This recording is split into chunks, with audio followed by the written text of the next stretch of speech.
welcome back to another episode of BarSupials. How are you doing, Juice? All good over here, man. East Coast, everything's fine. What's going on over there?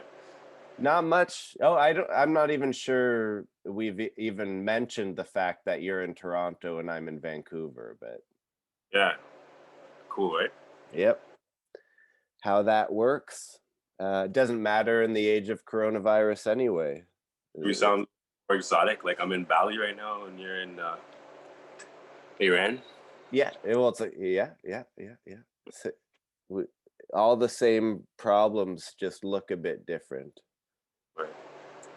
So let's get into this battle. Today we're going to talk about a pretty classic battle, Iron Solomon and Ness, which took place at Grizzlemania 2, which probably looking back was one of my favorite kind of battle arenas. I love almost every battle that happened there just because the setup was so good. The kind of pit setup where you have two guys surrounded by tons of guys in some fancy hotel ballroom looking situation.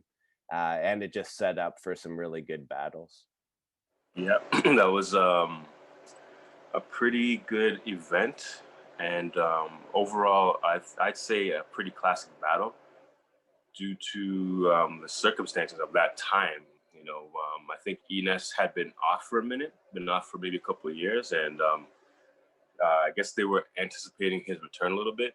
And the same goes for Solomon too. Solomon had been off for a minute, and people hadn't seen him for a while. And I do believe Grizzlemania was one of Grind Time's marquee events, and this would be number 2. So it was huge, man. It was huge, huge, huge, huge, huge. I think Disaster Battle no can do on that card too. So it's good, good card, very good card. Yeah. What was I gonna say? Oh, and I think this was the battle before Iron and Mook as well. No. I was about to. We'll get to that. Okay, very good. Yeah, fair enough. So, well, I'll go. You would usually push me to give my assessment of it right off the bat, and so I'll go ahead and do that without you asking. And I would call this battle 2-1 Solomon. Now, I think I think I would have judged it that way if I was in the room, and I judge it that way now, even though it's more complicated, I think, than that. But I think basically Solomon round 1 and round 3, and Enes round 1 were the key key rounds in that battle. So you gave which round did you give? Enes? I give Enes round 1. His round 1 was fucking sick. So you give Solomon 2 and 3? No, Solomon's second round I wasn't feeling. Solomon's first and third I was. Okay. There's nothing I can do with the Enes situation because his first round was fire. So Enes gets a round. It's 2-1 for me. Okay. So I'm a little confused here because you said that Enes took the first round, and then so you don't have anybody who can win a second? No, because I'm not matching like round 1 versus round 1. I'm looking because it's like whatever, it's 15 years after that or whatever, 10 years after that battle. I'm just looking at what's really making this battle a classic and what's making it good and how I would divvy it out. And so it's like I thought actually both, because it looked like Enes cut his second round short or didn't have a full second round. There was something a bit off in there. And so I couldn't give him a second round. And Solomon's second round wasn't that hot either, too. It looked like the stuff that a bit more disconnected as compared to his first and third, which were big rounds. But you think that you thought that Solomon had a worse round than Enes in the first round?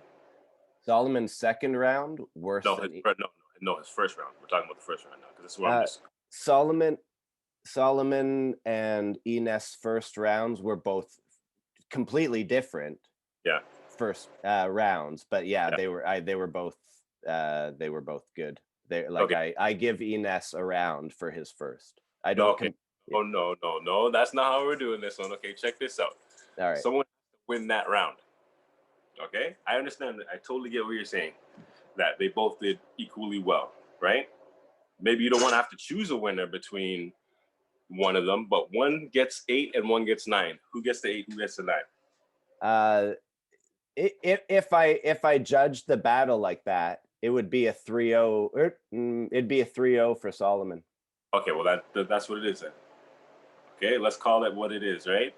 It's okay, no, because it's okay to say that it's okay to say that Enes he had a very good first round, but Iron Solomon's was better, right? So we're gonna give him that round. We'll acknowledge that he did well in the round, but that doesn't mean that he won the round.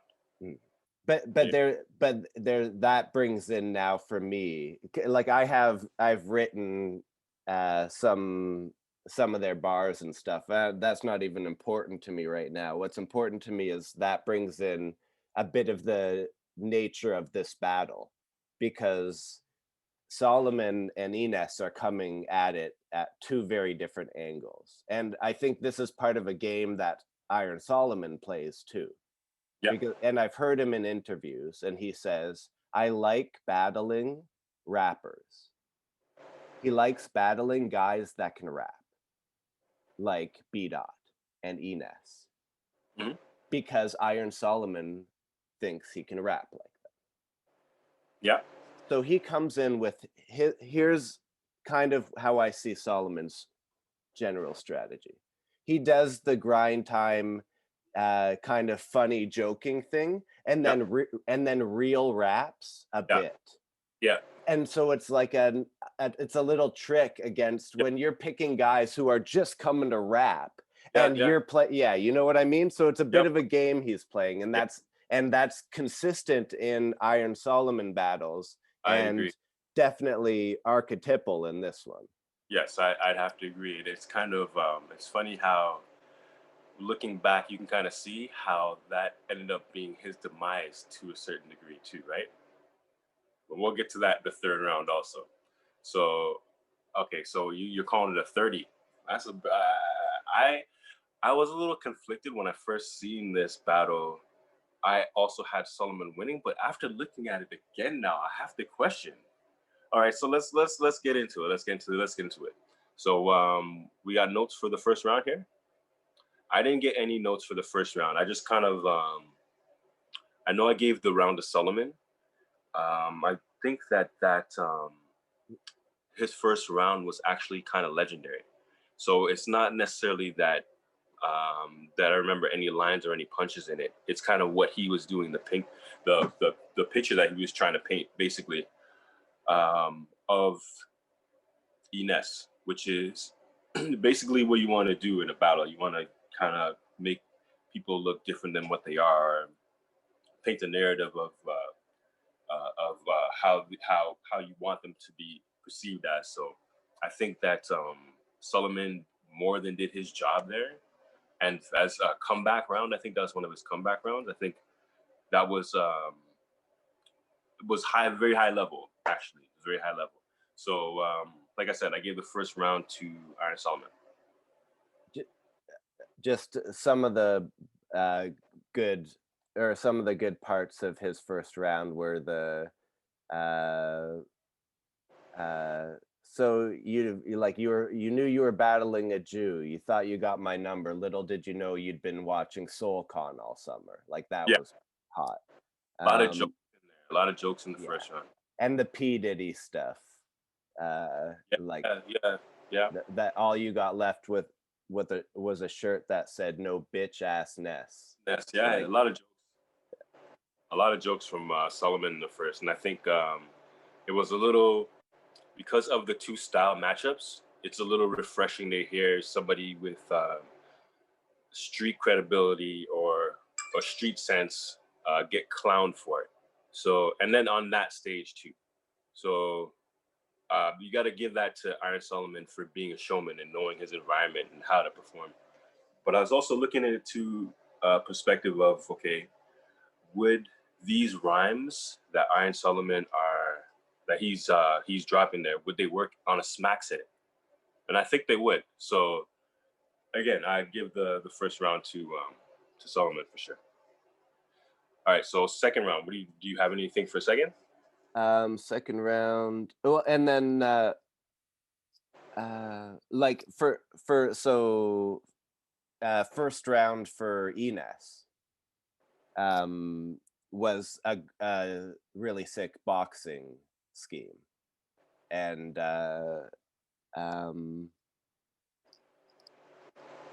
yeah. Anyway, he had some really good stuff in his first round. So yeah, second from Solomon.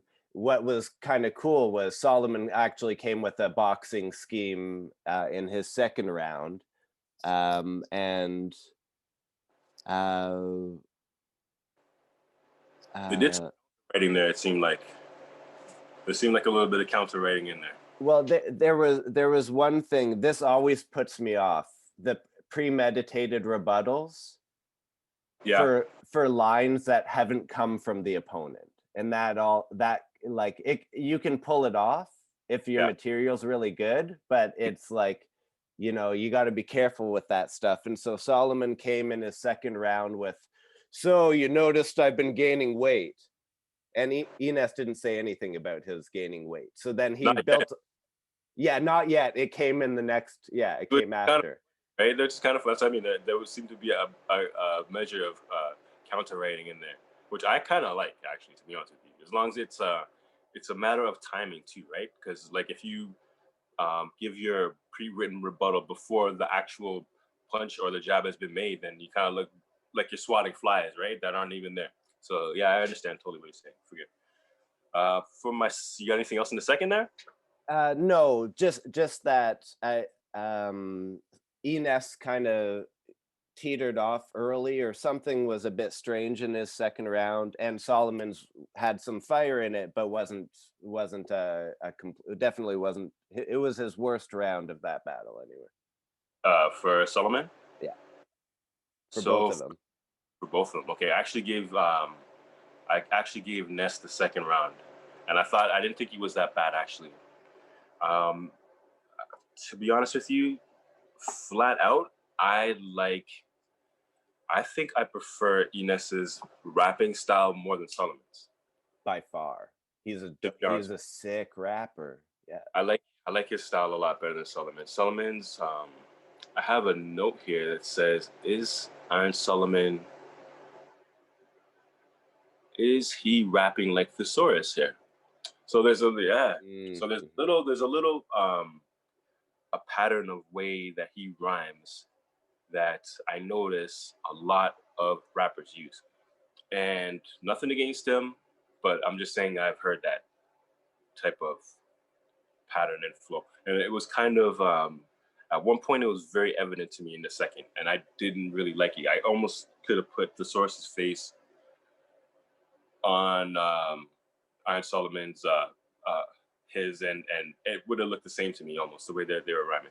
But It's pretty hard to find, excuse my language, but a lot, like maybe 70% of white rappers are on a thesaurus kind of type of trend. maybe I haven't really narrowed down where the flow originated. Maybe I have to get down to that at some point. But when we're talking about the counter writing, Ines had mentioned something about LeBron and Dwayne Wade, and earlier in that round, Iron Solomon had did the same thing. So it sounded kind of cool when Ines came back, and it almost sounded like he flipped it, even though we know it was pre-written. It Mhm. just sounded cool in terms of the tempo of the battle. So I gave, and he called out Midwest Miles too. Ines called out me called out Midwest Miles in the second round there. So in any case, I gave Ness the second round. So it's 1-1 going into the third for me. Fair enough. Yeah. Um, yeah, yeah. No, I can kind of sympathize with that. We into the third? We're going to the third. All right. Um, shit. Well, here it was part of. I mean, Solomon's third was really sick third round, but it was still it's part of that game that he's playing. That it didn't matter that who he was battling. Solomon came in with I'm setting up the next one already, or I'm this, like it was more than that. And so it's a really good third round with crowd participation, and had nothing to do with Enes, had nothing to do with Enes. It was just a good third round from Iron Solomon. You know what I mean? Yeah. And like his 33 years, like he finds out Enes is 33 years old and where your career should be now, and that Biggie already was dead for 9 years. Like that was just some really good writing, some really good work.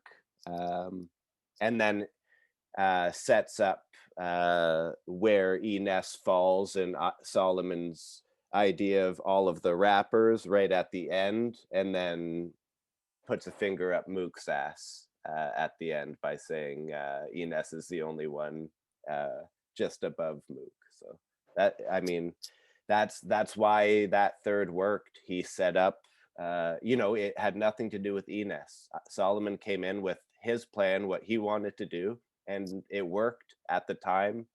And you can see it a bit differently now because we're not in the immediate of Solomon going against Mook or Solomon's prime, and you can go and look at Enes's raps and go like, oh shit, not only is his rapping just so good, but his writing is really good too, and intricate and no holes and pound pound pound pound. So yeah, good battle. Yeah. So for the third, okay, I'd like to so I think the other thing that made this battle so legendary was the fact that he did that whole 33 scheme and everything surrounding it. But here's my thing. Here's my thing. It didn't age too well for me. See, I never really liked. I never really liked the fact that everybody would go at E Ness for being on making the band. I can understand that the walking for cheesecake thing. That's just gonna be forever be a punchline.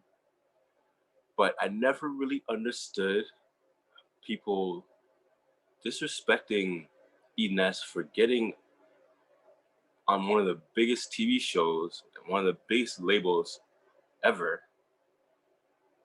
But I guess maybe he wasn't turned out to be a Biggie or anybody else quite as big on that label. But when you think about it, there weren't too many other people big on that label besides Biggie and Puff himself. I mean, there were other.